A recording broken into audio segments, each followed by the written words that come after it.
Welcome back to my YouTube channel Anjali Patel free Born સવારમાં અમે ક્યાં નીકળી ગયા એ તમે જોઈ શકો છો. પ્લીઝ કોને કહેતા નહીં.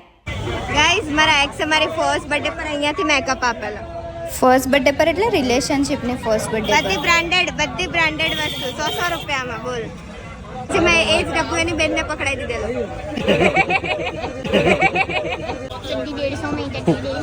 ક્યાં 1 લાખની ચંપલ છે ને 150 રૂપિયામાં મળે છે, બ્રાન્ડેડ છે એટલે પછી મેં લઈ જ લીધી. ડફોર્ડ અને સ્કેચર્સ કહેવાય. અગર તમે મને મળો અને મેં આ ચંપલ પહેરી હોય ને તો પ્લીઝ મને પૂછતા નહીં કે દીદી ક્યાંથી લીધી. અને જયેશ પૂછે છે કે તમને નાવા માટે ટબ જોઈએ છે, તમે જવાબ આપી દેજો. આ અમેરિકન ટુરિસ્ટરની બેગ છે ગાઈઝ, જે 6000ની છે પણ 450માં છે. ચિંટુ મળી ગયો ગાઈઝ, ચિંટુ મળી ગયો. Big fan. મેં દુપટ્ટો બાંધેલો હતો, તમે મને કઈ રીતે ઓળખી શકો બધા? બેગ જોઈને તમે સમજી શકો છો કે અમારી ઘરમાં હાલત શું થઈ હશે. કંઈ નહીં, મળીએ નવા વિડીયોમાં. રાધે રાધે.